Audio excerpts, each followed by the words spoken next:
array of different options from Rockpile, and I said to myself, my gosh, one, I wasn't aware of the array of wines, and he looked at me and he said, have you ever actually been there before? And I was like, no, I haven't. I mean, I've tried the wines. He goes, you got to come up. And I came up and visited a little bit. I said, oh my God, we really have to do this for Summit. So just for show of hands, how many of you have been to Rockpile before? And you're, okay, you're all, keep your hands up if you're local. So I think it's a really special place. You're going to learn a lot more about it. But there's clearly a strong connection of the wine to land and all of that. And Sean Carroll, who many of you met already, is what is your official title? The official title is Director of Communications and Marketing. There you go. Director of Communication and Marketing with the wine growers is going to sort of, again, given we're in the vineyard, kick this off and facilitate everything. So, Sean. You kind of stole my thunder with all my talking points. Okay. So I'm just going to ad lib here. Now, just real quickly, I think it's important to get to the wine here, but, as Carissa mentioned last night, it all starts in the vineyard, it all starts with the land, and I think this piece of property in this area really embodies what Sonoma County is about. This was a region that had sheep, dairy, and other agriculture on it, and over the years has transformed into wine grapes. And the Moritzen family. Make terrible wine, right? You should try something else. This sheep stuff isn't working. And the Moritzen family really embodies the spirit of the growers here as well. They're now, I think, 6th generation wine farmers here, and so.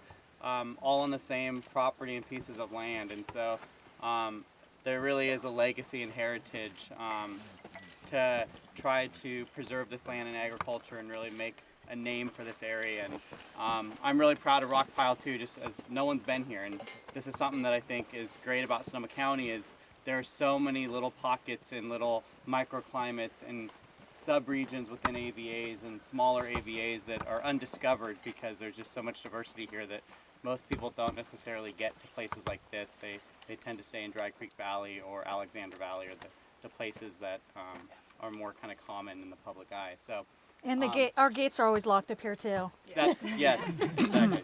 So where's the boundary? The boundary literally started just outside the gate. Yep. If I'm correct, there was a rock that said Rockpile. Yeah, and the cow grade. In the cow grade, and then it goes, what, a mile? No, way further. It's our property or the appellation?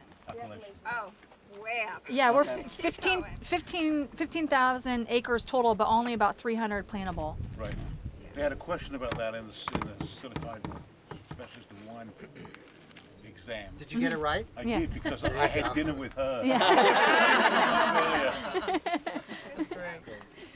Yeah. I'm just going to give the order of play because we've kind of switched some things around because of the rain. So Sean is going to give the primer, but we're here because Carrie is going to show us her vineyards here.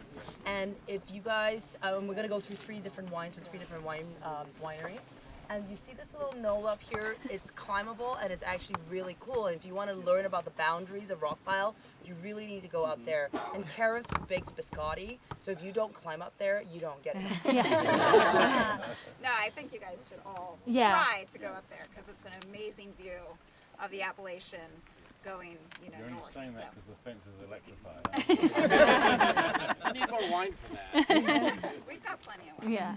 So do you want me to butt in? Okay, well thanks, Sean. I'll just kind of stand on this side so maybe the sun isn't going in your eyes. But welcome to my family's property. So I'm Carrie Moritzen, and we've been growing grapes up here for 6 generations. So since 1868, we homesteaded this piece of property. And like Sean said, we raised some sheep, some merino sheep for their wool, and then decided to copy what the Italians were doing in the valley.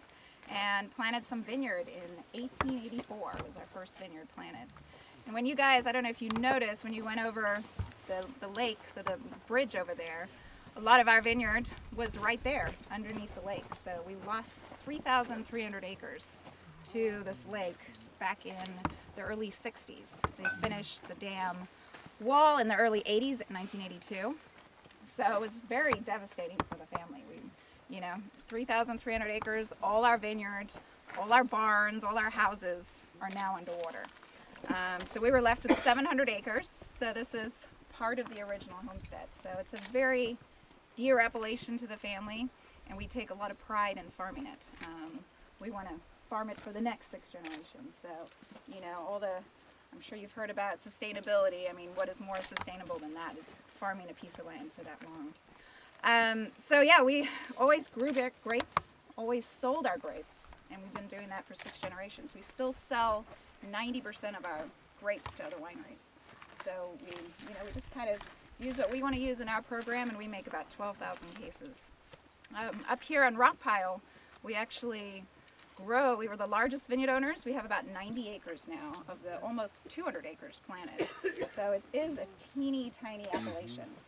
I always tell Grandma, who passed away a few years ago, but she was always mad about, them coming in and taking her land, and we'd say, well, the silver lining is there would be no Rockpile if it wasn't for the lake. The lake is a big part in the appellation. It creates an inversion layer when that fog comes in. We're only about 12 miles from the coast. So we're constantly getting that breeze. We're kind of sheltered over here, but as soon as we hit the top of that hill, you'll definitely feel that breeze. But no fog, so that's one of the elevation requirements up on Rockpile. You have to be above 800 feet in order to put Rockpile on the label. Are the olive trees yours? They are. My father-in-law likes to make his own olive oil, and They look young. these are very, very young. Yes. Just yes. planted. Just planted them maybe 2-3 years ago. Yeah. So I'm going to let Emma, she's our associate winemaker. My husband Clay is the winemaker, but there's actually some great